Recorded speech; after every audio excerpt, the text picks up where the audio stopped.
नमस्कार दोस्तों, मेरा ये चैनल योग को पढ़ने वाले बच्चों के लिए, विद्यार्थियों के लिए, साधकों के लिए एक उपयोगी सिद्ध होगा। इस संकल्प के साथ, इस विचार के साथ ही मैं अपना ये कार्यक्रम, इस वीडियो को बनाने का जो मेरा लक्ष्य है वो है। योग को हम शुरुआती तौर से ही जानने का प्रयास करते हैं। महर्षि पतंजलि जी के अनुसार योग का वास्तविक अर्थ मन की लहरों को शांत करने का प्राचीन विज्ञान। महर्षि पतंजलि जी को योग का जनक कहा जाता है। उनका सबसे महत्वपूर्ण ग्रंथ महर्षि पतंजलि जी का योग सूत्र, जिसे पतंजलि योग दर्शन भी कहा जाता है, महर्षि पतंजलि जी द्वारा रचित यह दर्शन शास्त्र का सबसे प्रामाणिक और महत्वपूर्ण ग्रंथ माना जाता है। इसका उद्देश्य, यह ग्रंथ केवल व्यायाम ही नहीं बल्कि मन को समझने का और साधने का विज्ञान भी है। हमारी सबसे बड़ी चुनौतियां क्या हैं? मन की निरंतरता यानी मन की चंचलता। चंचल मन उस शांत समुद्र में फेंके हुए पत्थर की तरह तरंग को उत्पन्न करने वाला है, जो कि जैसे हमारा मन, हमारा स्वभाव जब शांत रहता है तो उसी शांत नदी उस पानी की तरह है, और उसमें उतरने वाले जो विचार हैं, विचारों की जो निरंतर उथल पुथल चलती है, वो उसी फेंके हुए पत्थरों के समान है। जब तक यह उथल पुथल शांत नहीं होती, तब तक हम किसी भी परिस्थिति को स्पष्ट रूप से नहीं देख सकते।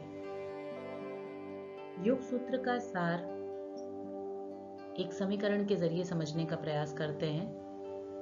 योग की परिभाषा जो महर्षि पतंजलि जी देते हैं वो है योगः चित्तवृत्ति निरोधः, अर्थात योग के द्वारा चित्त की वृत्तियों का निरोध करना ही योग है।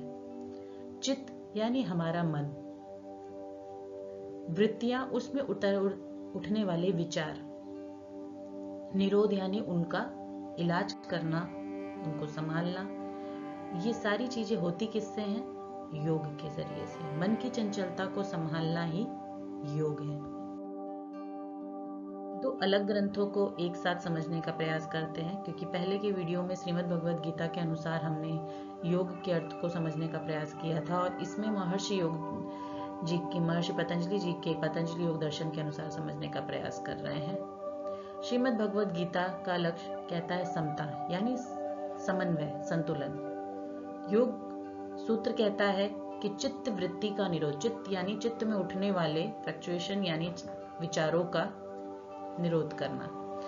दोनों का निष्कर्ष क्या निकल करके आता है? संतुलन, क्योंकि शांत मन समता यानी संतुलन, और श्रीमद् भगवद गीता के हिसाब से भी संतुलन। दोनों संतुलन जब विचारों में होता है तो आपका कार्य यानी कर्मों में कुशलता, योगा कर्मसु कौशलम, सार्थक हो जाता है।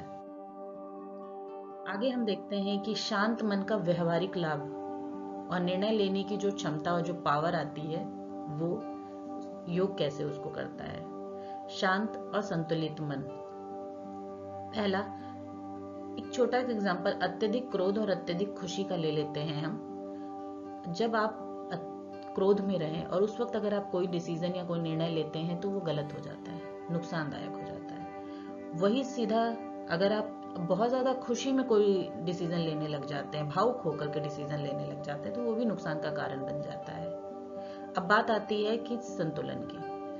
खुशी में बहुत ज्यादा खुश ना होना और अत्यधिक अपने विचारों पर, अपनी भावनाओं पर कंट्रोल बनाए रखना, और अत्यधिक क्रोध आने पर भी क्रोध में अपनी भावनाओं पर, अपने विचारों पर नियंत्रण बनाए रखना, यही जो क्षमता है, यही जो निर्णय लेने की क्षमता है, ये आती है आपके योग की, और जिससे मन शांत होने के बाद जो निर्णय लिया जाता है, जो योग आपको जिसमें सहायता प्रदान करता है। योग की इस यात्रा में हम आगे बढ़ते समय महर्षि पतंजलि जी के मन के किन विशेष वृत्तियों के बारे में बात की, क्योंकि हमने देखा योगा चित्त वृत्ति यानी चित्त यानी मन हो गया, वृत्ति यानी विचार हो गए।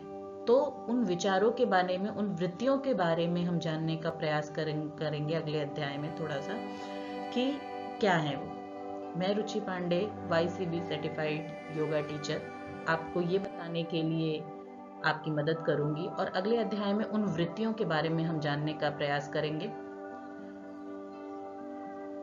ये वीडियो आपको योग साधक जो योगा सर्टिफिकेशन बोर्ड से योग से कोई डिप्लोमा, कोई कोर्स या कोई भी सर्टिफिकेशन करना चाह रहे हैं, उनको ये पढ़ाई में अत्यधिक मदद करने वाला यह वीडियो होगा। तो प्लीज़ इसे आगे के जो हमारे पार्ट एपिसोड आएंगे उन्हें जानने के लिए हमारे चैनल को फॉलो करें, शेयर करें, लाइक करें, सब्सक्राइब करें, बेल आइकॉन भी प्रेस करें ताकि जो वीडियो हमारा आए वो नोटिफिकेशन उनको मिलता रहे। धन्यवाद।